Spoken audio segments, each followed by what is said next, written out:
Bueno, el día de hoy vamos a revisar un nuevo tema. Vamos a empezar con la competencia número 2, que tiene que ver con el tema de recursividad. ¿Ok? Ya solamente nos faltaría discutir de la competencia anterior la última sección en donde verifiquemos la tarea que les pedí que hicieran, que aún no se va a documentar, pero se las voy a solicitar en esta competencia que corresponde a cómo hacer la medición del tiempo de ejecución de un programa, ¿ok? Así que bueno, eso es lo que vamos a agregar también al curso de Moodle, ya la sección de competencia número 2, equivalente al tema de recursividad. Entonces, antes de comenzar con esto, voy a presentarles el contenido de nuestra materia referente a esta segunda competencia. Y recordarán que este archivo ya lo tienen ahí en la pestaña de generalidades, en la parte del final. Así que bueno, ya está ahí. ¿Qué cosas se supone vamos a trabajar en este tema? Vamos a aplicar la recursividad en la solución de problemas, valorando su pertinencia en el uso eficaz de los recursos. Esa es una de la competencia general del tema que vamos a estar estudiando.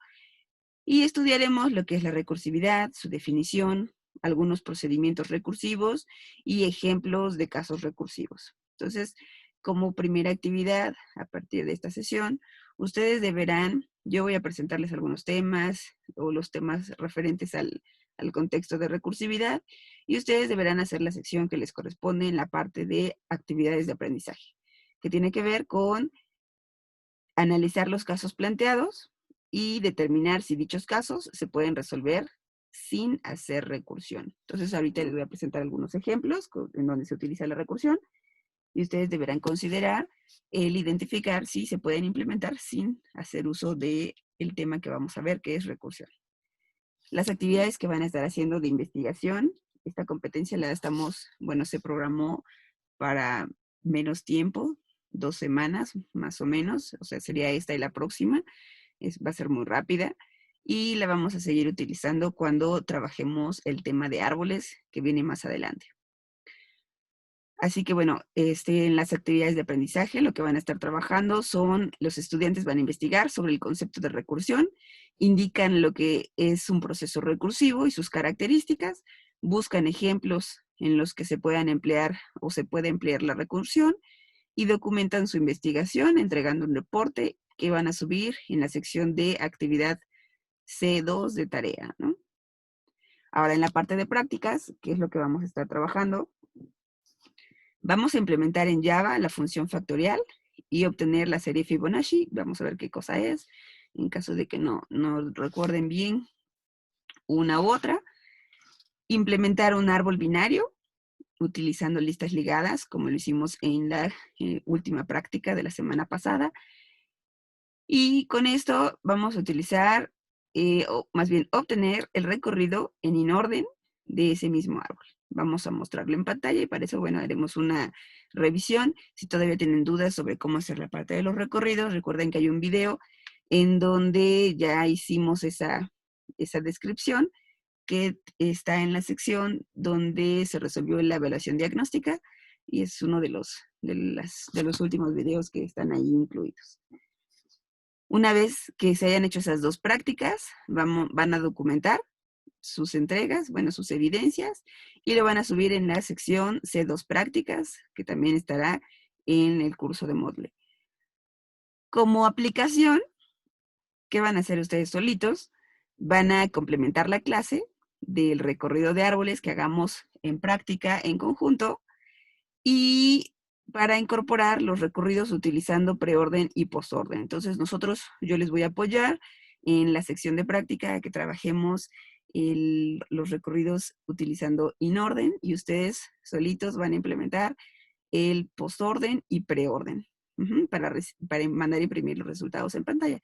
Así que si cuando realicemos las prácticas hay dudas, yo recomiendo que las pregunten en tiempo para que puedan ustedes llevar a cabo su actividad de la aplicación usando o generando los recorridos que aquí les indico.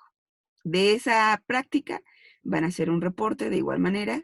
Yo les pondré cuáles son las características que debe tener ese reporte bueno, en la descripción de la tarea, de la sección actividad C2 aplicación, y ahí mismo deberán subir la actividad. ¿Ok? ¿Qué se va a evaluar en esta competencia 2? Pues la tarea de investigación, las 2 prácticas que vamos a hacer en conjunto para hacer factorial Fibonacci y creación de un árbol binario, en donde hagamos recorrido en orden, y la aplicación que la van a hacer ustedes solitos y que va a considerarse también como parte de la evaluación, dado que no se están considerando exámenes en ninguna de las competencias. Todo van a ser técnicamente con lo que hagan en aplicación, sería la evaluación equivalente a el examen. Entonces, eso es lo que se va a estar evaluando en esta sección y estos son los porcentajes con los cuales se va a calificar. De tareas tienen el 20%, las prácticas, cada una va a valer 20% si está bien documentada, y la parte de la aplicación, que aquí lo puse como programas, va a tener una ponderación del 20% únicamente. Entonces, técnicamente están aprobados con que me entreguen tareas y prácticas, pero ojalá busquen su 100 para entregar el último programa. ¿Ok? Entonces, esa es la manera en cómo vamos a estar trabajando este tópico de recursividad. Bueno, entonces, vamos a empezar. ¿Qué vamos a revisar en esta sesión?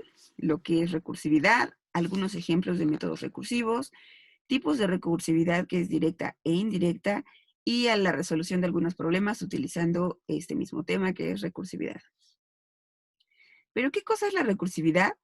Es una forma de especificar un proceso basado en su propia definición, es decir, un algoritmo recursivo es un algoritmo que expresa la solución de un problema en términos de una llamada a sí mismo. La llamada a sí mismo se conoce como llamada recursiva. También recurrencia o recursión van a ser sinónimos que puedan ustedes encontrar en la literatura. Un caso que seguramente ustedes han hecho es cuando se están reflejando en un espejo o ven estas pantallas. Ajá, y tienen detrás otro espejo, y ahí como que se hace una distorsión, ¿no? Y ustedes pueden visualizarse N cantidad de veces en ese espejo, ¿no? O esos espejos. Hay varios ejemplos recursivos, por ejemplo, este es un ejemplo matemático de recursividad sobre fractales, ajá, y si ustedes observan, está este fractal, bueno, en general el externo, y cada vez tiene uno más pequeñito, y si hiciéramos zoom por ahí podemos encontrar una repetición de la misma estructura, ¿no? Que es el triángulo visto hacia abajo. Así que bueno, entonces la recursión tiene que ver con que algo se repite varias veces y nada más hay que revisar cómo es que se hace. Un caso en donde seguramente ya lo han aplicado, porque esto lo han de haber visto ya en sus semestres anteriores, y si no desde preparatoria o bachillerato, es la parte de recursividad utilizando la función factorial. No nos dicen que es recursivo porque no es relevante para el estudio. Recuerden que el factorial de un número se ve así. Por ejemplo, queremos sacar 3 factorial. El factorial equivale al símbolo de admiración de cierre. Y no es otra cosa más que obtener el producto del valor que estamos poniendo aquí por sus antecesores hasta llegar al 1. Entonces aquí el resultado sería 3 por 2 por 1. 3 por 2 por 1 sería el resultado de la operación recursiva que aquí estamos llamando. ¿Cómo se va a obtener? 3, que sería el valor final, digamos, por lo que tenga el 3 menos 1, que sería por 2 factorial. Y el 2 factorial se calcula como 2 por 2 menos 1, también factorial.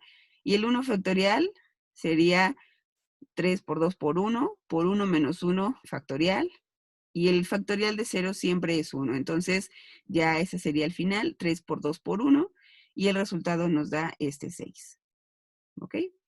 Ahora, si lo hubiéramos expresado en una regla o expresión como la que tenemos de este lado, el factorial de un número cualesquiera, n, va a ser igual a 1 si n es igual a 0. Y va a ser igual, o bueno, a n por n menos 1 factorial, que sería lo que aquí estábamos representando, si n es mayor o igual a 1.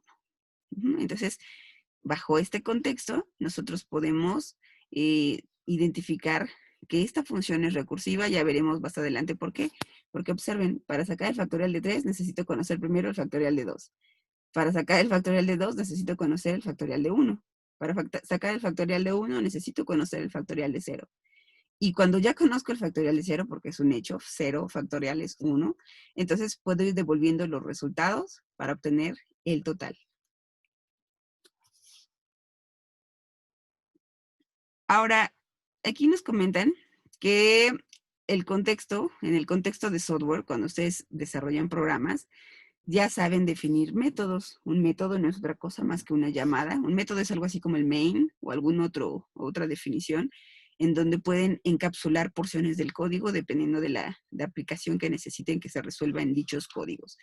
Así que aquí un método puede llamar a cualquier otro método y a otro haciendo llamadas anidadas, ¿no? O sea que, por ejemplo, si tuviéramos que el método a través de la función llamara invoca B, y estoy en el método B y ahí puedo utilizar la misma función para llamar a otro método C o otra variable C o algún otro proceso C, y desde C puedo llamar a otro. Eso sería un contexto. En este caso simplemente son invocaciones, no hay recursión en este ejemplo. Dice, al finalizar la recursión, al finalizar la ejecución de cada uno de los métodos, vamos a obtener una cadena de retornos. Porque para que A se ejecute, se invoca B, para que B se ejecute, se invoca otro proceso C, para que C se ejecute, primero se ejecuta D, y cuando D termina, y como ya no hay más invocaciones, y obtenemos algún resultado que nos esté requiriendo, entonces nos devuelve el resultado a C, y C se lo devuelve a B, y cuando B también termine, se lo devolvemos a A, y como ya no hay más invocaciones, el resultado final quedaría expresado aquí. Entonces, eso es a lo que se refiere con la cadena de retornos. ¿Qué sucede si dos métodos en una secuencia de llamadas son los mismos? Por ejemplo, que el método A se llame a sí mismo, ¿no? Porque ocurre que A puede llamar a otro método. O sea, yo estoy en el método main e invoco a un método de lectura, ¿no? O estoy en el método de lectura e invoco nuevamente a un método de impresión. O sea, si fuera impresión A y lectura B. Entonces, aquí la idea es que observen que hay varios niveles. Por ejemplo, puede ser que desde la misma función se invoque a sí misma de forma directa, o desde esta función, lo que estamos comenzando, invoque a otra que a su vez la llama a ella, ¿no? Entonces, ahí sería de forma indirecta. ¿Se puede hacer esto? Sí, sí se puede hacer esto en programación, en particular en Java, sí, claro. La mayoría de los lenguajes de programación, desde los tiempos desde C y de Pascal, permiten que un método se llame a sí mismo, así que sí es implementable. Un método o una función o procedimiento que puede llamarse a sí mismo se le llama método recursivo. La escritura de un método recursivo va a ser similar a como hacemos un método no recursivo, que es generalmente como los venimos implementando. Y el único requisito en este método recursivo es la especificación de una condición de terminación o criterio base, la cual permite acabar con la recursividad. Es decir, dentro del método ustedes tienen que definir cuál es la instrucción de término para que deje de llamarse a sí misma. De lo contrario, podemos generar o cometer el error de que las invocaciones sean hasta el infinito, ¿no? Hasta que se nos acabe la memoria se va a detener esa invocación recursiva a sí mismo. Así que por eso es muy importante que ustedes definan criterios bases para detener la invocación recursiva en algún momento. La recursión se puede utilizar como una alternativa a la repetición o a los ciclos. En algunos casos es conveniente utilizar recursión, no en todo, porque obviamente utiliza más recursos, más memoria, dado que hace un montón de llamadas recursivas a dicho método, lo cual genera muchas cosas dejadas en pausa y almacenadas en pilas para poderse reutilizar posteriormente. Así que solamente vamos a usar recursión cuando sea estrictamente necesario, dado que los problemas así lo requieren. cuando pueda ser un problema resuelto sin recursión, la sugerencia es que utilicen la solución no recursiva, que será mucho más óptima en cuanto a recursos computacionales se refiere. ¿Hasta el momento todo bien? Sí. Sí. Perfecto. Ahora, la utilización de métodos recursivos es una herramienta potente en algunas aplicaciones, sobre todo en la parte científica o matemática. Es idónea el uso de recursión para la solución de aquellos problemas que pueden definirse de forma o de modo natural en términos recursivos. ¿Ok? Entonces, si el problema es implícitamente recursivo, dado que ustedes ya estuvieron buscando la solución a través de un ciclo o varios ciclos y no consiguen encontrar el patrón de comportamiento, seguramente el problema puede ser recursivo. Entonces, en esas situaciones habrá que implementarlo así. Así que retomando el caso de la función factorial, en donde recordábamos que este es el criterio de dicha función. Si tengo mi función factorial y decía que si el criterio de base es 1, si n es 1, ¿qué cosa voy a obtener? No, perdón. Si n es igual a 0, el factorial es 1. Y si n es mayor o igual a 1, entonces el factorial va a ser igual a calcular el valor que tengo como n por el factorial de n menos 1, que aquí está la invocación recursiva. Vamos a verlo en algoritmo. Entonces, tendríamos la función que se llama factorial, que va a recibir un entero llamado n. Y para hacer el cálculo, observen, vamos del inicio al fin, en donde revisamos con una condición si o if, si n es igual a 0, que sería la primera situación, y ese es nuestro criterio de detención de la recursividad. Si n es igual a 0, entonces nos tiene que devolver 1. Ese es el resultado, porque entonces ya llegamos al final de las invocaciones recursivas. No puedo obtener factorial de números negativos porque no está definido en la estructura del comportamiento del factorial. Así que factoriales de números negativos no son obtenibles. Por eso el último elemento del cual se puede obtener factorial es con n igual a 0.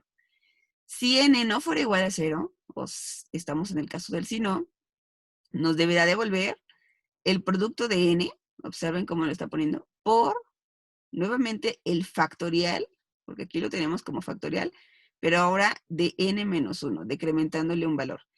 Y como eso lo tengo ya en la función factorial, vean que se invoca a sí misma, factorial, factorial, por n menos 1. Así que con ello terminaría esta condición sí y el fin de toda la función completita. ¿Qué va a ocurrir? Vamos a probar. Dice, la ejecución del método creado se daría de la siguiente forma. Supongamos que queremos sacar nuevamente el factorial del 3. El número entero n va a ser 3. Entonces, n es 3. ¿Qué hace? Hacemos la primera invocación. Vamos a ejecutar la primera vez nuestra función factorial que recibe ese entero. Y ya que se ejecuta la función factorial con el 3, ¿qué ocurre? Calcula, dice, bueno, no puedo sacar el factorial de 3 porque primero necesito, 3 es igual a 0, no. Así que se va aquí y dice, bueno, devuelve 3 multiplicado por lo que tengas en factorial de 3 menos 1 de factorial de 2. Y eso está aquí marcado, ¿no? 3 por el factorial de 2. Y se queda en pausa porque no puede calcular este resultado que se almacena o que nos va a devolver aquí hasta que no tenga el factorial de 2. Y se vuelve a invocar a sí misma, ¿no? Ahora n es igual a 2. Y dice, bueno, a ver, para calcular este factorial va a ser 2 por lo que tenga el factorial de 1. Porque nuevamente hace una invocación recursiva. Revisa, 2 ya es 0, no. Entonces vete para acá y vuelve a hacer la invocación. Ahora 2 por el factorial de 2 menos 1, que sería 1. Y estaríamos en esta situación. Y vuelve a invocarse en esta sección recursivamente, y dice, n es igual a 1. Regresa, ¿ya es 0? No. Vuelve a hacer la invocación, 1 por el factorial de 1 menos 1 de 0. 1 por factorial de 0 Y entra nuevamente a la llamada recursiva, a la función recursiva, y n ya es 0. Y ahí sí el resultado que nos devuelve es este 1. ¿Por qué? Porque aquí está, cuando n es 0, nos debe devolver 1. Esa es la estructura del factorial. Y como ya tengo este 1, ya se lo puedo regresar a la función anterior o al proceso anterior que hizo la invocación, en donde requería conocer cuál es el factorial de 0. Y entonces ahora tengo 1 por ese 1 que me devolvió el de abajo, 1 por 1, 1. Y ese 1 se le manda al de acá arriba. Y se sustituye por la instrucción que teníamos aquí de la llamada recursiva de factorial 1. Entonces el factorial de 1 ya obtuvimos que es 1 por este 2. Voy a hacerles anotaciones aquí. Entonces aquí tenemos ya el factorial, ¿no? Que es este 1. Y este es el primer resultado. Aquí va viajando ese 1. Llega aquí y se sustituye y 1 por 1 es 1. Ese 1 sale porque lo devuelve este método, esta función recursiva de cuando entrábamos a calcular cuando el factorial de 1, y lo devuelve en esta porción, donde nos calculó nos solicitaba el factorial de 1. Entonces, 2 por 1, el factorial es 2, y nos devuelve este 2. ¿A dónde lo devuelve? Lo devuelve al factorial, donde se requería el factorial de 2. Entonces, 3 por 2 nos da el 6, y devuelve ese 6 obtenido a quien se lo haya solicitado, que se lo solicitamos cuando invocamos el factorial de 3. Y por lo tanto nos va a decir el factorial de 3 es 6. Pero ya hizo todo esto. Ya fue y ya regresó. Fue haciendo invocaciones y ya que pudo llegar al caso base, entonces empieza a devolver los resultados a cada una de las invocaciones recursivas que teníamos ahí definidas.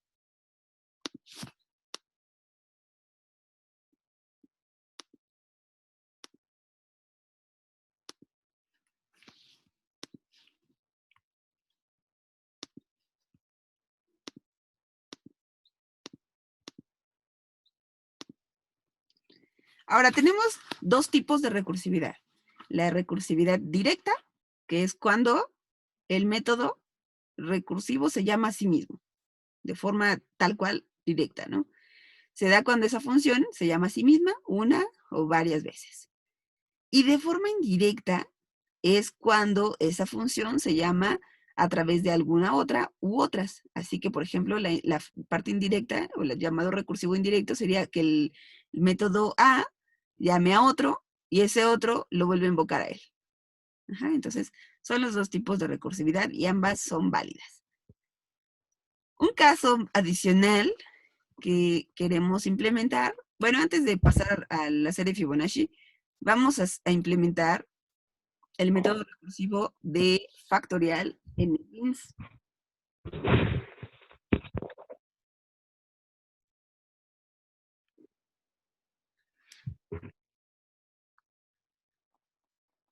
Voy a cargar mi NetBeans y en un momento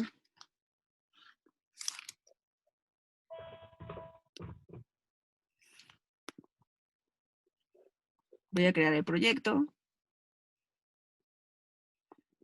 de tipo aplicación Java, va a ser de tipo consola. Este va a ser competencia 2 factorial.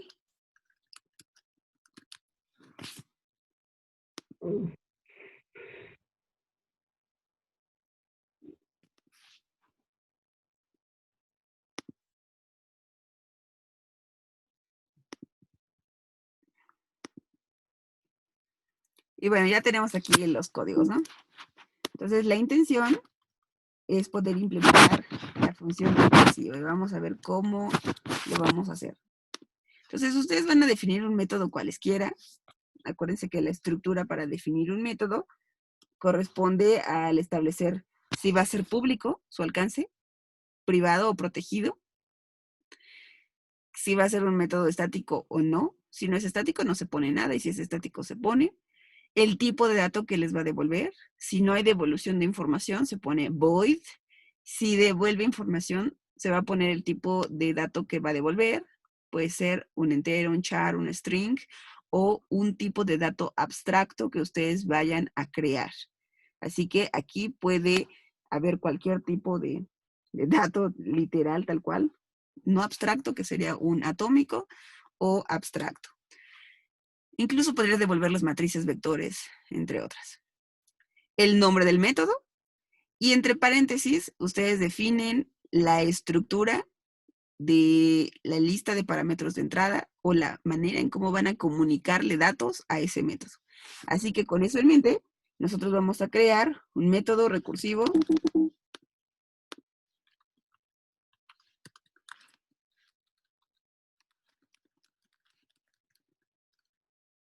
de factorial.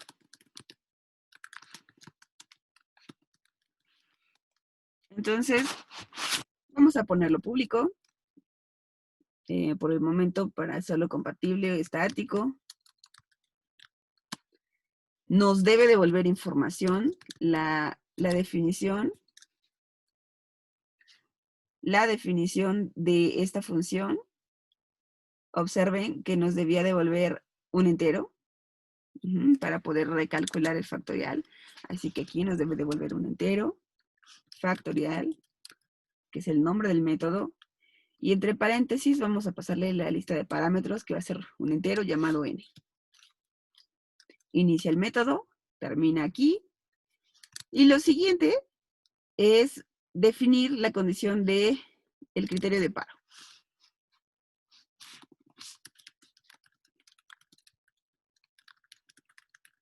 Para que sepa cuándo terminar o cuándo detenerse.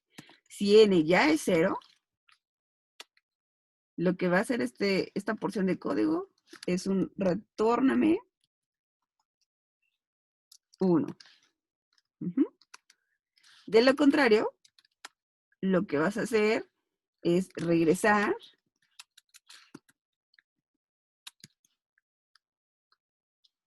lo que te dé n por, nuevamente, la invocación a factorial de n menos 1. ¿Vale, vale?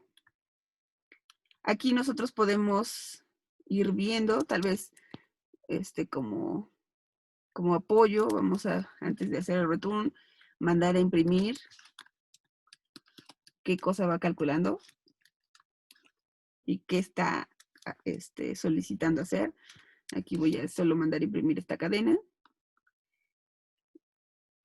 Y vamos a poner el valor de n para que lo vaya ahí concatenando. N por factorial de, y que nos marque este factorial.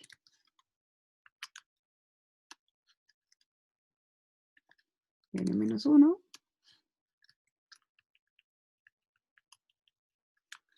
Y se acabó. ¿Ok? Entonces, eso es lo que va a estar mandando a imprimir. Y acá, pues, que nos ponga que imprimió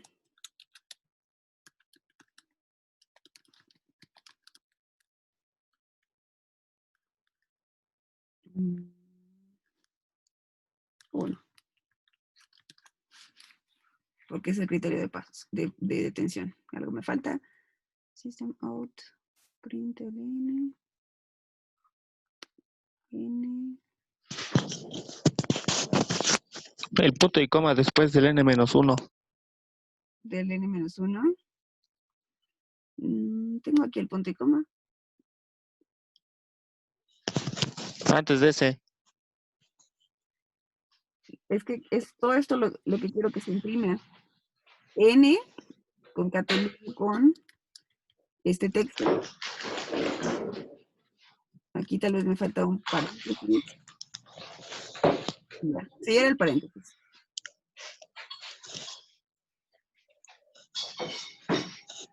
Vamos a ejecutar. Ah, pero no lo he invocado. Entonces voy a hacer la llamada del factorial.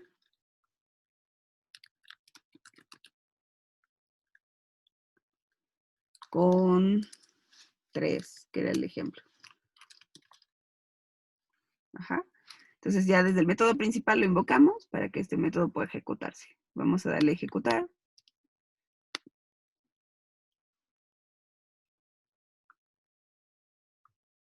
Y observen que hace las llamadas, ¿no? 3 por el factorial de 2, 2 por el factorial de 1, 1 por el factorial de 0, encuentra el factorial de 1 y ya nada más nos faltaría, en teoría el 1 ya se sustituye aquí, 1 por 1 va a ser 2, se sustituye aquí, 2, perdón, 1 por 1 es 1, 2 por 1, 2, y el 2 se sustituye en la última, 3 por 2, 6. Nos faltó calcular, más bien mandar a imprimir el total.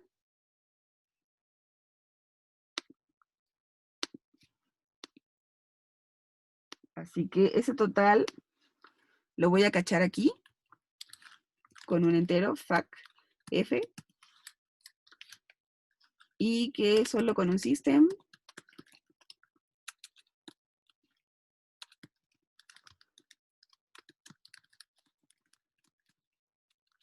el factorial es y que lo concatene.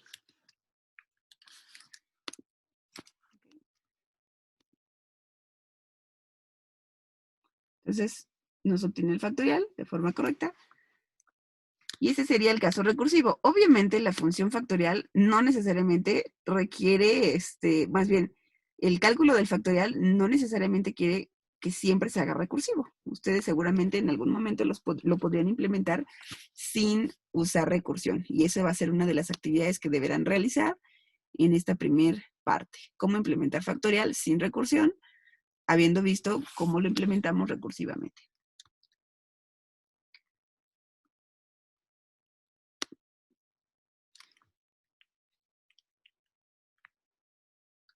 Ahora, el segundo ejemplo es la serie Fibonacci.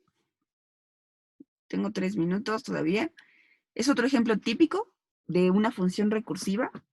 Esta serie Fibonacci fue concebida originalmente como un modelo para el crecimiento de una granja de conejos, multiplicación de conejos, por el matemático italiano del siglo, ¿qué siglo es? 16, Fibonacci. Entonces, ¿qué es la serie Fibonacci? Es esto. Tengo uno. Los dos primeros son los criterios base. Ajá, el 1 y el 1 que tenemos acá. Y luego lo que ocurre es que para generar el siguiente 2 es la suma de los dos anteriores. 1 más 1 es 2. Y luego tenemos la suma de los dos siguientes.